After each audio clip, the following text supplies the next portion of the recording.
Hello there and welcome to Sandbox, the podcast brought to you by Buro Happold. Each month, we ask those big questions about our world and the way we humans interact with it. This month's episode is called Sustainable Tourism, Travelling to a Greener Future. We all like a holiday, don't we? We work hard and we deserve a break, right? Maybe we want to relax by a pool in a warmer country drinking long blue drinks. Or maybe we want to get away from it all, as the saying goes, see somewhere iconic or far-flung. It will live long in our memories and even longer on our social media pages. We love exploring the world. But what impact does all of this have on the world itself? And how does tourism affect the places, people and environments that are visited? Sustainable tourism is a phrase that is used more and more. But how can we travel sustainably? Indeed, what do we even mean by sustainable travel and tourism?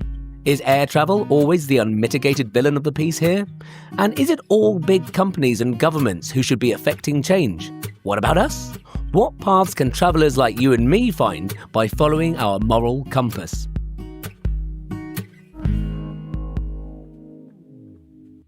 We are checking in a panel of experts to explore these issues, and believe me, they have plenty to declare.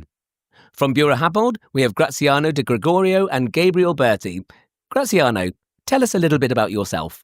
Hello, everyone. So my name is Graziano Di Gregorio.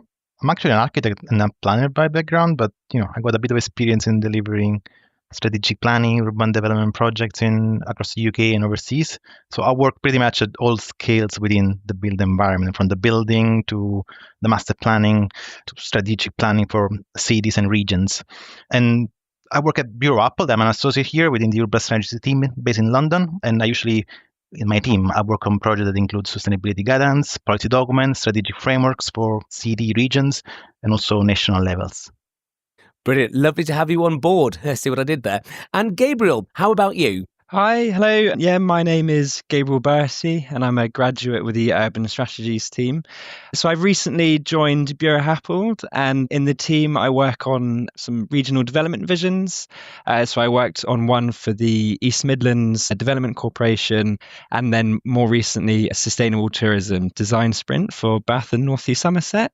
Brilliant. It's lovely to have you on board as well. And that design sprint, that very exciting sounding design sprint, is something I'm going to be asking you both about a bit later on. And to give us the traveller's perspective this month, I am delighted to welcome fiction and travel writer Lindsay Horden.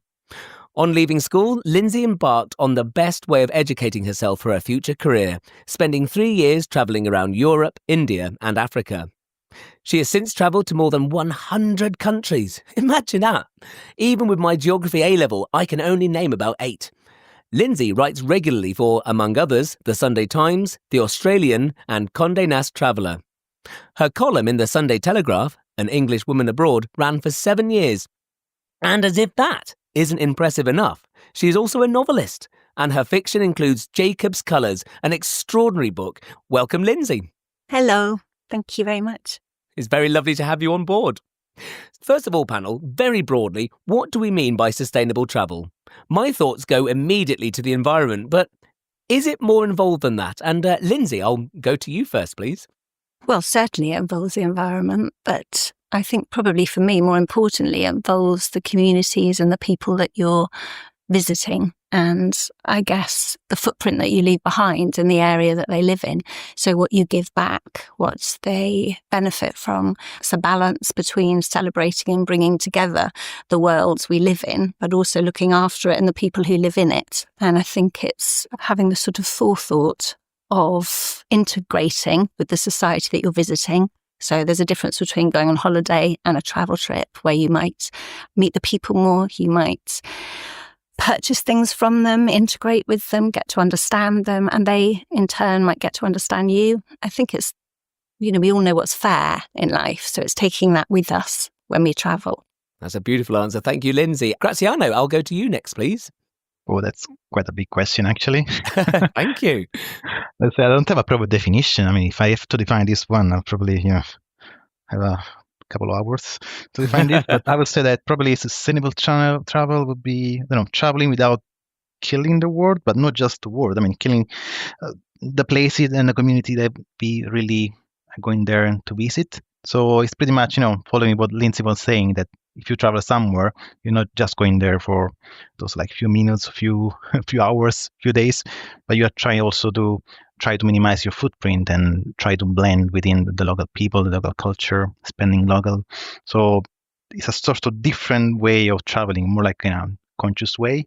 Nice. I like that, a conscious way. I'm loving that. And Gabriel, the same question to you, please. Anything to add? I mean, I definitely agree with Graziano and Lindsay in that sustainability is something much, much broader than simply the environment, because it's about how we interact with the environment and then the structures and the systems through which we interact with the environment.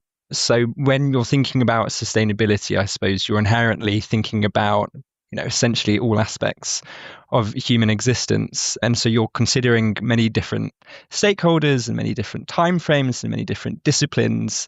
So, I mean, to echo Graziano's point, which is that we could go on for a very long time to discuss everything that includes sustainability, but sustainable travel, in a nutshell, I suppose, would be balancing all of these different components in such a manner that you're not producing more negative effects and impacts than positive ones.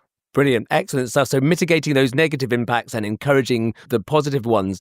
I'm liking that. And also, I'm detecting that this is going to be a bit of a theme throughout, but balance and integration seem to be key traits here. But we're going to put on our backpacks and take a much deeper hike into that very shortly. But before we do, Lindsay, I want to know about some of your travel experiences, and especially I've been reading a lot about Jacob's colours and the incredible journey you went on with your two sons for the book. Can you tell us a little bit about that, please? Well, when they were little, I used to tell them a story that sort of began one night, and 3 years later I was still telling it. And it was about a quest for the colours of the rainbow. And part of Jacob's Colours, which is a book about, it's a book about a family, but it involves the Holocaust and the Roma people. And part of that book was a mother trying to get her children across the country. And to help them do that, she told them this story, which was the story that I used to tell my own kids. And Jacob, the theme of the book is also, his father is a colourist. So before, when they were Roma, they would travel the land and they would find the pigmentation to make the original colours for paints and colours. And so I thought, me and my children had already done a big travel trip when they were about 5 and 8. We'd gone away for 18 months around Southeast Asia, and I promised them we would do another trip. And we were meant to go on a tuk-tuk, which I'm very pleased that we didn't do, because we probably would have got down the drive and my son would have said that he was car sick. So instead, I thought we would do for real this story that I used to tell them. And in doing that, we would also research this book. So the idea was, I wrote it as a column for The Independent. We were the rainbow hunters, and we travelled the world for 7 months and visited 7 different countries, looking for the origin of a colour in each country. So we began in Kashmir looking for saffron, and actually we arrived and Srinagar had been decimated by floods and their saffron crop had been wrecked by about 70%. But we were there looking for this flower, the colour yellow. I guess in a way that was an example of arriving in a place where they were desperate for tourism because they had lost half their income. No one was visiting. There was just me and my children wandering around aimlessly looking for this flower. But they were so lovely and so happy to see you, and it felt a very mutual sort of giving and taking when we visited. And then we went on to China to look for celadon green and maple, this pigment that's made from the maple tree. On from there, New Zealand for this sea snail that weeps the colour purple when you dive down, and a lichen that is also the colour purple. And Australia for ochre, the colour red. And on to Chile, up into lapis lazuli caves, where we climbed up 4,100 metres with a local guide who didn't speak any English, and I don't speak very good Spanish at all. And we went by mule, and we went up and up and up, and the landscape would just sort of fall away around you into a sort of desert, mountainous scape. And there, in the sort of bleakness of it all, was this little cave with shining blue stone, and it was a lapis lazuli mine. And so we went there to look for lapis lazuli, and we ended our quest in America looking for indigo. So it was a really incredible trip. How old were your sons when you went on this trip? When they did that, when they were 8 and 10. 8 and 10. And how would you say, because obviously that's an incredible experience, well, for anyone, let alone an 8 and a 10-year-old, how do you think that experience, how has that informed their own attitude and approach to travel now? Well, my youngest son is currently in Southeast Asia right now. And the last time he was there, he's 5, and now he's 18. I think it's made them very sort of at ease with multiculturals. I think it's made them very driven. Maybe it teaches you to look out and to sort of, you are spectating other people's lives when you travel. So maybe it's taught them to do that more and taken the focus off the I and more about the we. And I think they're very conscious about looking after the planet, whether that's because we went travelling or not, or just because they've of an era and being taught that. But I think they have a zest for it, for the world, and a love for the world because of it. Brilliant. Excellent. Thank you so much, Lindsay. And I think there's loads there that we can explore further down the line as we continue with this podcast. Because right now, you were talking about it then, Lindsay, about there are people, like you went looking for the saffron, there are areas that need tourism. It is all about balance. We've been talking about it a lot. There's the balance, there's the holistic nature of things. So panel, what we're going to do now is we are going to hoist up our backpacks and we're going to go for that big hike into a wonderfully detailed, kaleidoscopic world of sustainable travel and look at some of the aspects of it. So first of all, I mean, if we talk about how everything's linked, Gabriel, I think you were talking about this before, how there's all these systems and structures, all the stakeholders and balance. What would you say very broadly? What are some of the key elements that we should be thinking about when we're thinking about sustainable travel? So key elements, I suppose it would be easier to break them into categories, perhaps. So, I mean, thinking about stakeholders, you've got people visiting themselves, you've got the tourists. Within that group, I think tourism is one of those interesting opportunities in life where your individual kind of life choices, you get to exert quite an immediate positive impact on society and on the planet. And then you've got the host community as well. And then there's governance institutions. So you've got, and then local businesses. So you've got all of these different stakeholders involved in tourism. And then I suppose thinking about timeframes, you've got things that we can do immediately. And then I suppose a lot more longer term things such as one day, perhaps green aviation. And then you've got different kind of disciplinary lenses through which you could think about sustainable tourism. There's economic sustainability. I suppose you could think about it in an ecological and biodiversity perspective. So you could think about what is the net impact of tourism and the broader visitor economy on biodiversity and ecology. So you could think of it in terms of community and social value. So is the contribution of tourism to a destination's sense of self and its importance. So when thinking about sustainable tourism, I find it easier to try and break it into these kind of broader categories, which you can then break into smaller categories and then try and think about how they all interlink with each other. And then that makes it a lot easier to get into that balancing mindset. Love it. Brilliant. Thank you, Gabriel. So following on from that, Graziano, what are your thoughts on that? I mean, if we break it up very broadly, therefore, into infrastructure, social, economic and environmental, what are the factors we should be aware of with sustainable tourism? Well, I mean, building on what Gabriel was mentioning, I mean, probably these are not the only categories that I would use to discuss something like sustainable travel or sustainable tourism, I would say, because each of these these are completely, they are not completely separated from each other. I mean, we need to also understand that if you're talking about tourists in a city, we need to be sure that there are all the right infrastructure to accommodate, this huge number of tourists. But we don't need to build infrastructure just for the tourists because people are going to live there for 12 months, while tourists will be there probably just for the summer period or, Christmas time. So it's such a much wider discussion, and there's always that sort of, as you say, balance, and is probably one of the key words. Try to understand when tourism is really helping some of these places to evolve, while tourism is pretty much creating additional issues on these places. There are, a lot of examples, either in the UK but also in continental Europe, of places which are completely flooded by the number of tourists that go there every summer or every winter. Don't want to say impossible, but you need to think about this through different lenses and different categories and try to approach and understand the impacts of tourists and travel on each of these categories before you can try to come up with some solutions or at least some ideas of how you can tackle some of these issues. Lindsay, I mean, to follow on from Graziano's point about different lenses, I mean, we can look at a place and think, or indeed people who live in a place. I live, and I won't say where, but I live in a place in the West Country where it might be said that, in the summer months, it might be a bit overwhelming. But if we look at it through another lens, as you say, there are places that need tourism. So what are your thoughts on that, but particularly around the balancing aspect of it? Well, it's very easy to visit a place and kind of stay on the fringes, like stay in a nice hotel that perhaps is part of a chain, which isn't necessarily going to really touch the people who need it. So maybe it's about being conscious of taking you and your money and your experience down to the grassroots, so you get a bit more up close and personal with people.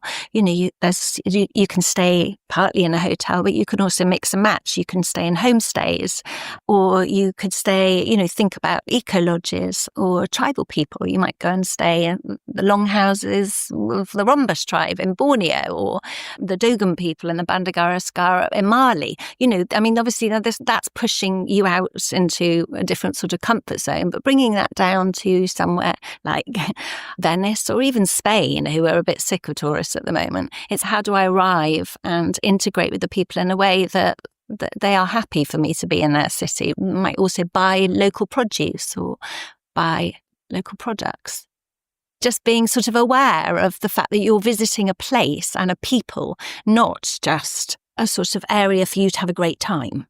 I was very struck by something you said about the difference between travelling and being on holiday, because I suppose travelling is all about integration, but holiday, integration, presumably, I know people want to rest and relax and, they work hard, but is integration, feasible, if you've got your week's break somewhere? You can go to, your Caribbean holiday and you can stay in a really lovely hotel. You deserve a rest. You deserve to lie by the pool. But you could also venture out to local restaurants, go to local jump ups on a Friday night where all the locals are sort of in the street and the street markets. Buy from local markets. Don't just eat in the hotel. Don't be afraid. Go and see the landscape around you. Hire bicycles. All of that is giving back to the country that you live in, but getting the money to the grassroots, not just the people that are used to receiving it, which is, the tourist destination. I think, if you're going to visit anywhere, you should also see the place that's hosting your rest by the pool. Part of a wider conversation about being more morally conscious. You travel. Yeah. And, not just being like the tourist that is there for a couple of days to take the nice cafe in the hotspot location. Are you just going to somewhere for the sun and the hotel? Or are you going there to also understand the place that you're visiting? And probably you should at least venture out a bit to do that.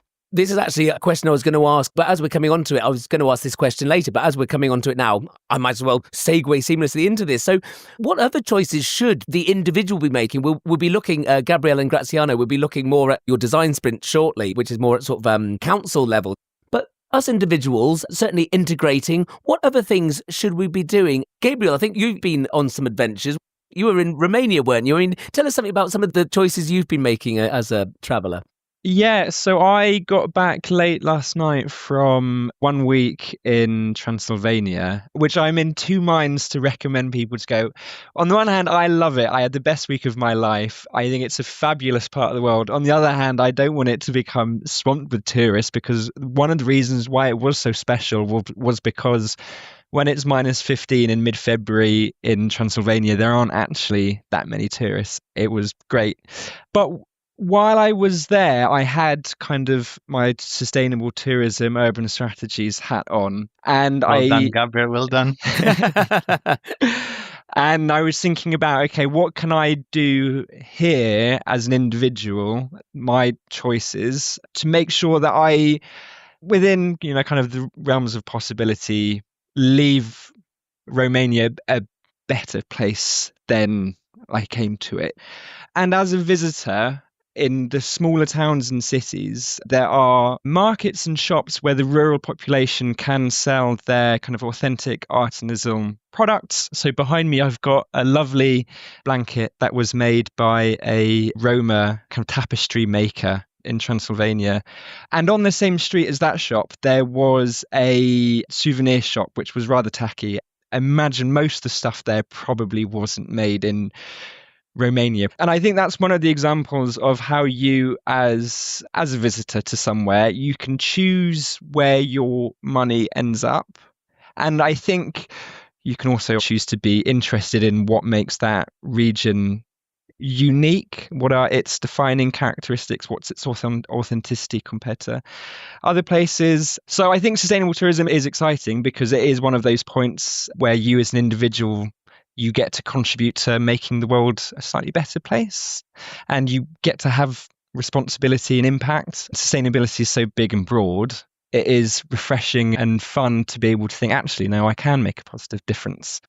Brilliant. Thank you very much, Gabriel. And Lindsay, just to dwell on that for a moment, there's a phrase I picked up on, economic leakage, which is a phrase I'd never heard before, and it sounds rather ominous, really, but it kind of touches upon what you've all been talking about, going for that authentic local experience of keeping money within an area where possible. I mean, what can we be doing when we think about the authenticity of the experience? What could we be doing when we are visiting in a place or staying in a place? I'm not sure how you judge whether you've left somewhere better or how you've left somewhere worse. Maybe we just have to trust that if you're sort of socially doing what you think is the right thing, you will have a positive effect. I was thinking of one of the most obscure things I did was go to stay with the Dogon people in Mali. And what had happened there was that the chief's son had, I think, gone to the capital and been asked if he could bring someone back to his tribe so that they could stay. It worked so successfully that he started doing that. And the money that was made from those visits, they used to make a school, they used for education, they used to buy things that they needed to farm. And at the same time, also what happened was the chief's son no longer wanted to be a chief. He didn't want to inherit that. He had now seen a wider world and talked to travellers and tourists that had come, that he'd met from far off lands. So his perspective had changed. And I left not really knowing whether it was good that we had visited and changed that perspective, or had we ruffled it up, or was it just progress and that's what happens. If you're going to go, then go wholeheartedly and try and have the best experience you can. And we had wonderful debates about falling in love. And he had said he had never felt this feeling. And I thought that was just gorgeous. So I guess that's a kind of extreme level of how you can integrate. But on a more local level, I remember the first time I ever went to Venice, being sort of locked in after 11 o'clock with local people there and just staying up till 2, just chatting, and one of them standing on a chair and singing opera. And I was buying drinks from their very small little restaurant, and then they were giving me plates of spaghetti for free. And I don't know whether that helps there economically, but it certainly helps in terms of integrating and, you know, meeting someone who lives there. So probably, I think it's about rubbing shoulders up close and personal as much as you can get, and making sure you're thinking consciously about, where do I buy things from? Where do I eat? Do I just Google the top best restaurants, or do I really kind of dig a bit deeper? You know, a lot of the time it's about reading reviews. There's a lot of eco reviews. People will be very honest about what they think about whether something's environmentally sustainable or not. But mostly I think it's probably about being conscious, about being up close and personal, because then you care, and then you will want to give back in a more sustainable way. Graziano, I suppose in a way, thinking about the way we go on holidays, Lindsay's touched on it here about the planning. What other kinds of things should we be planning? I mean, do longer stays always mean that we can affect a greater change, or what are your thoughts on that? Well, first of all, I think there is also something to say about the way we get there. Sometimes, our holidays are quite short, like a weekend or a week. So some planes are the only way to get there quickly. Otherwise, you're going to spend like 3 days just traveling by train to get from London to any other place in Southern Europe or elsewhere. But also, the way you get there is probably the things that is going to affect most from a pollution side of view. So that's sort of why a discussion, like how you can make that bit of travel part of your holiday. I mean, how can travel not just be a mean to get to a place, but also an experience that would probably change the way people think about traveling. Just for example, a few years ago, I was traveling through Russia just using trains, and I spent like 26 days on a train. Not like every day on a train, but mostly like that, because I didn't want to take any plane. I really want to meet local people and try to have chats with people on the train. And that was like a very good experience. I could have probably seen more places if I was just boarding on a plane in a city and going to another one. I don't know, instead of spending 3 nights on a train, 3 hours flight would have done the job. But I went for the train one, and I met lots of people that otherwise it would be impossible to meet in an airport or in any other sort of environment. So I think changing the mindset from I need to go somewhere, which one is the quickest way to go there, to I need to go somewhere, which one is the way that probably give me the best experience, will make such a difference in the way we travel. But also, I mean, more practical things. Because don't forget that the plane probably is going to be quicker just for that 45 minutes, 1 hour and a half, 2 hours. But you need to get to a train, go to the airport, do the queuing, wait a couple hours before you board, take the plane, and do roughly the same things when you land in the other place. So if you take into account all this time, below 500 kilometers is pretty much the same. So just go for the train. So there are all these sort of considerations we need to take in account when you're planning something that, they're going to really change the way you get there, which is already a first step towards a more sort of conscious and sustainable way of traveling and also being a tourist. But on the other side, I mean, all the other things that we discussed it up to now, like trying not to use big chains and more like family run hotels, or instead of going to big chain coffee shop, you go to a local coffee shop or use local restaurant. Can I just add something on? I just had a thought based on what Graziano said, because I suppose when we're thinking about sustainable tourism, it's kind of akin to thinking about the clothes that we wear or the food that we eat, in terms of being a bit more intentional with our choices and thinking a bit more about the supply chains behind them. So I suppose you could go to a high street fast fashion and buy something very cheap, which is not biodegradable and will not last you a long time. Or perhaps you could buy fewer things, but be more intentional with what you purchase. And so you as a consumer, you as a spender, are kind of harnessing your power to affect positive changes. It's definitely something which is beginning to become more prominent in terms of fashion and food. And I suppose the natural next step would be for travel and for tourism to be thought of as something akin to those different areas. Yeah, thank you very much. Thank you. Now, we've been talking a lot about what the individual can be doing, but what about sort of further up the chain, as it were? Now, at this point, Gabriel and Graziano, I'd like to talk about the design sprint. Now, Buro Happold has recently conducted a sustainable travel design sprint on behalf of Bath and North East Somerset Council. Now, that sounds thoroughly energetic, but what exactly did it involve? Gabriel, I'll go to you first. What is a design sprint, particularly this one? So a design sprint is a innovation and prototyping exercise that was originally developed by tech companies in the US to bring new products to market and to identify areas for improvement and get kind of all the different people involved in developing new products together. And at Buro Happold, we've taken this model and we've developed it for use with urban strategies and sustainability. And so like you said, we've conducted our first sustainable tourism design sprint with Bath and North East Somerset.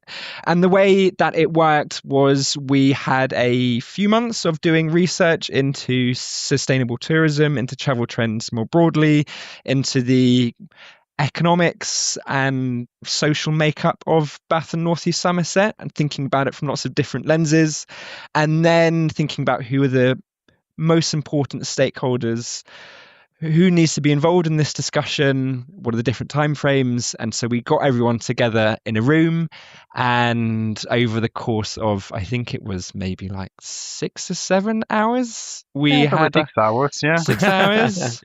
We had a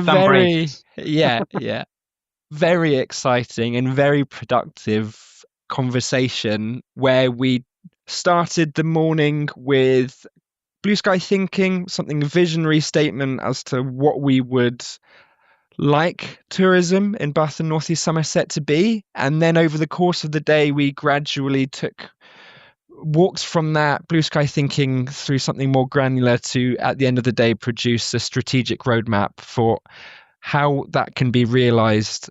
And as part of that strategic roadmap, identified the key steps, when these steps should be taken and who should be involved in taking these steps.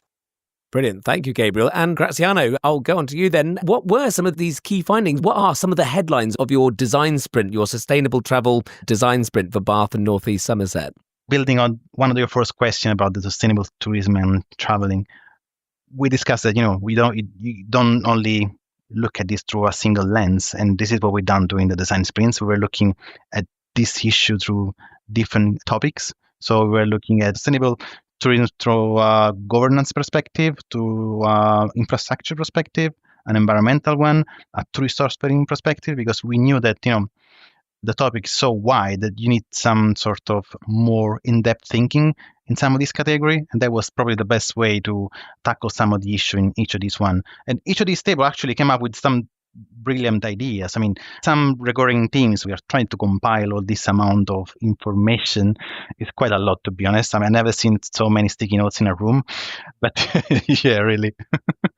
But, if you look from a very high level perspective, there is some sort of governance thing that needs to be in place to properly manage influx of tourism into a city, and that should somehow strategically planning all the other ones. So if you want to increase the number of tourists in your city, it means that you need additional infrastructure, but you don't just build an infrastructure without thinking about all the other repercussions on the city. And the same, I mean, if you want to increase the number of tourists within a city, or if you want to increase the offering that you have in a city in terms of food and beverage and hotels, hospitalities in general, you need to understand also that that's not just for the city center, but also for the area around the city center, the region around. So there are lots of things that can happen around the city. Sometimes it's good to have a sort of key themes for the city. So some people were suggesting, like, since we got the Roman bath, why don't we focus more on the wellness and health? So this one could be one of the key things that people could focus on, so we can sort of develop a sort of hospitality services and offering for these sort of things. But I mean, as this one, there were so many others, and to be honest, we are really right now we are going through all this information and we are trying to come up with a sort of outcome and final report. Just listening to you both speaking about this, and think about what Lindsay said before about the individual targeting what is authentic and what is local. I guess there is an onus to an extent on those who make the big decisions of making it convenient, of making it easier. How do we? Is this a really big question panel? How do the decision makers make it possible for travellers to access that authenticity, that local experience conveniently? What are your thoughts? I'll go to Gabriel and Graziano first from your outcomes of the design sprint, and then Lindsay, I'll come on to you if that's okay. So what do you think, Gabriel and Graziano first? Yeah, no, I just wanted to have something about authenticity, because it's sometimes too much authenticity is somehow killing a place. If you focus all your tourist offering on the authenticity, you're going to kill a place, because all the other things which are not 100% authentic, they're going to be sort of second tier things. I can give you the example of, for example, Naples. I mean, the authenticity, like, pizza, whatever.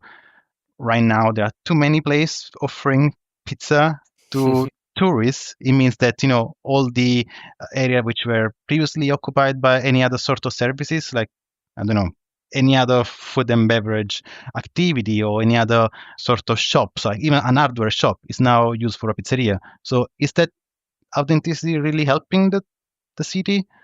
So again, you need to really balance the authenticity with the rest of the city and with the life of the normal people, because the tourist is looking for the authenticity, but probably the local residents are looking for the hardware shop because they need to do something at home. Yeah, that's a fair point. Again, it comes back to balance. And Gabriel, what would you add to that? I was thinking about physical infrastructure and digital infrastructure, if we can call it that. So physical infrastructure in terms of, in the case of Bath and North East Somerset, infrastructure to unlock the region's countryside. It's a beautiful part of England. And beyond Bath, there are so many interesting places to go and visit. When we were doing the research for this, I think I'm correct in saying it has the highest concentration in England of protected origin foodstuffs, the southwest of England. So I guess that kind of shows beyond Bath, it is a really interesting part of the country. But obviously, I'm sure you're aware, tourism and visitor numbers tend to be concentrated in Bath city centre. So how can you use physical infrastructure to unlock the rest of what the region has to offer, and how can we do that in a manner which benefits residents and visitors as well.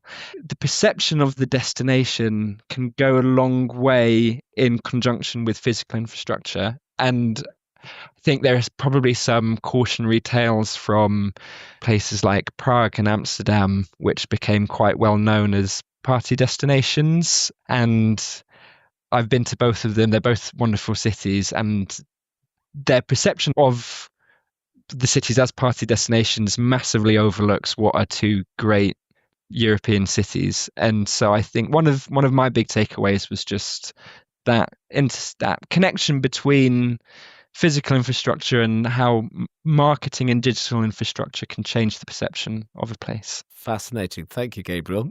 Lindsay, what are your thoughts on that? I mean, what can those decision makers be doing to help us as individuals make better, more sustainable travel choices? Well, I mean, Bath's a good example in that, it is it's a tourist destination where 5 million tourists visit a year, and the population of Bath is like 85,000, so it's tiny. But Bath also has, it's got a rugby team right in the city centre. It's got 35,000 students that visit each year. It's very much a living, working city. And a kind of strange thing happened in COVID in Bath in a way, in that local residents sort of discovered the city as tourists themselves. Suddenly there were no tourists visiting, and you were able to sort of fall back in love with your city as a tourist might. I was thinking of there's these fields in Bath that look down over the sunsets, and people kind of they started in COVID going to sit on these fields to watch the sunset. And now that people have started travelling again, it's become something that tourists and travellers to Bath do. It's actually one of those things to do. And it was never one of those things before. And now you can sit on that field as a Bath resident, but also you can sit amongst travellers and tourists. And actually that's one of those lovely integration things that's happened. I think that you're really right about taking the tourists outside of Bath. There's so much around. That's something that you can apply to every single city. Venice may look like a sort of Disneyland film set of a destination, but it's a working city. It's got schools, it's got universities in it, it's got people living lives. And maybe it's just knowing that where you live is the same as where everybody else lives. And most importantly is that you aren't just there to look at pretty buildings or lie on a beach. You're there to understand a way of living, and you're there to be respectful, and you're there to integrate and hopefully fall in love with the people as much as a place, and therefore leave gently and respectfully. But at the same time, keeping the joy of travel. We want to keep interested in other places. What greater way of keeping that interest than that spirit of adventure, going to the unknown, exploring the road less travelled, as it were. Now, panel, we've safely returned from our hike through sustainable travel, and we've all suitably broadened our minds, especially me, although that wasn't exactly difficult. Now, what we're going to do now is we are going to don our locally sourced silver suits and clamber into our solar-powered time machines and head forward, say, 20 years. And I'm wondering what you think travel and tourism will look like then. I'm just wondering, you've been to all these countries. I'd be fascinated to get your perspective first, please. I would like to hope that whilst we are perfectly capable of destroying the planet, and we're proving that beautifully, we're also very capable of trying to better the planet. We are creating, hopefully, projects. We're talking about green hydro-powered flight. We might have blended wing aircraft designed by then. We might be capturing carbon. What's blended wing air design? That sounds exciting. Basically, they reduce their emissions by 50% and their fuel consumption by 30% as they fly, but they're capable of carrying about 200 people. So, I hope that we're going to, already they've got planes that are going to be more environmentally friendly. So hopefully we trust that man will push through to do what's good as well as what's bad.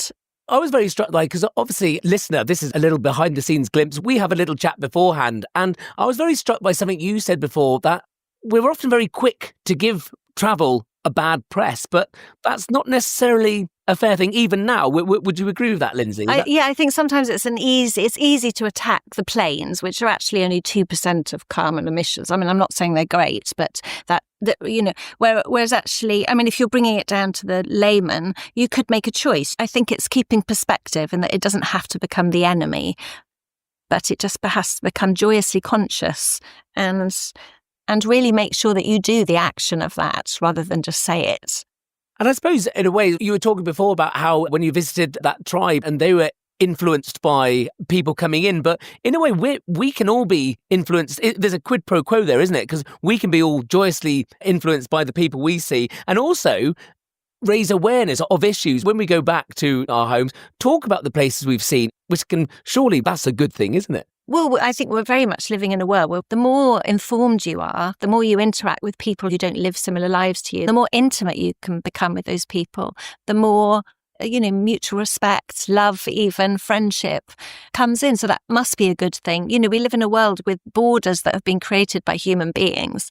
What if we lived in a world that didn't have borders and, we weren't afraid to cross borders and meet new people? Yeah, absolutely. Graziano, you've just emerged bleary-eyed in your silver suit from your time machine. 20 years' time, what does tourism look like to you? Well, to be honest, looking at the numbers, I think that there will be more tourists traveling around the world. If you think that new economies are really emerging, there will be loads of new people being able to travel around the world and visiting places. So probably even the kind of tourists that we will get would be a completely different type of tourist. We hope that these people will be more conscious in the way they travel and the way they visit places.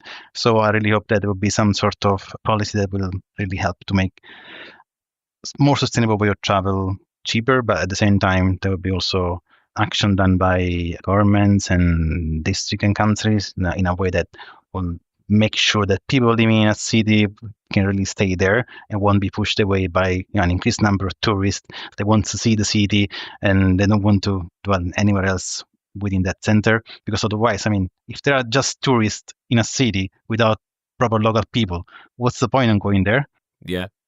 Yeah, love it. Thank you, Graziano. And Gabriel, the same question to you, please. So looking to the future, I suppose even though there are so many huge transformations taking place in terms of increasing amount of the global population now has the means to be able to travel, and there is increasing infrastructure provision globally to facilitate. I think there are a few cautionary tales that I think should inform how we think about tourism going forwards. First of which is the good old English coastline. I think there are plenty of cities around England that in living memory were very prosperous and very affluent and were proud of their roles as visitor destinations, that perhaps nowadays the visitor economy doesn't play such an important role. And I think in some towns, unfortunately, it has left a bit of an economic gap. And so I think there's a cautionary tale in terms of being overly dependent on tourism. And global tourism, it shifts. We've seen British holidaymakers no longer really go to places like Brighton and Blackpool increasingly. Over the last 50 years, people have been going to Spain and Portugal. So I think the cautionary tale for any popular destination is you may not always be as popular as you currently are. You really have to think carefully as to how you want the visitor economy to unfold and what you want its role and purpose to be. And then just lastly, I think, as with all aspects of sustainability, there are some important subjective and qualitative questions regarding equality and fairness. I think, Lindsay, when you were saying that as individuals, we need to really think about the choices that we make. I think following on from that, we have to be aware that naturally not everyone has the means to be making these decisions, making these choices. And also in the global West, when we've been lucky enough to have 50 years of access to cheap air travel, how should we and how should different parts of the globe approach sustainable tourism, where we're all having to ideally reduce air travel and reduce carbon emissions, but when so much of historic emissions are from such a small percentage of the global population, and now there is a huge rise in people outside of those parts of the globe which are responsible for historic emissions who now have the chance to engage in mass air travel. How do you navigate that moral conundrum on a global level, but then also here at home in London, in the UK, how do we navigate that question of sustainable travel is expensive. Train travel is a lot more expensive than plane travel. So I think, just to wrap up very quickly, there is a moral, subjective and qualitative element that I think we should always consider, as well as the more practical sides of sustainable tourism. Thank you very much, Gabriel. And so we should all be travelling with our moral compass. And there we are. That's our panel's postcards from the present and the future. And as Lindsay says, tourism sometimes gets a bad press, but there is still plenty of moral mileage left in travel. As with so much, it's about balance. Whether that's offsetting a plane ride against more sustainable practices elsewhere in our lives, or heading off the beaten track and discovering the roads less travelled. Sustainable travel is about infrastructure and economy, society and nature, but that barely scratches the surface. It's about big government policy and the choices of us, the individual. And crucially, these are all interrelated. And it is through this holistic approach that we all stand the best chance of seeing the world and giving it, and its many occupants, the passport to a sustainable future. And we want you to get involved, dear listener. Join the conversation by using the hashtag #BHSandbox on X, that's the artist formerly known as Twitter. Don't forget to subscribe to follow the show. You'll find Sandbox in all the usual sources of podcast goodness. And tell us about your most amazing adventure ever. And what sustainable behaviours do you pack when you head off? Tell us all. Thanks for listening.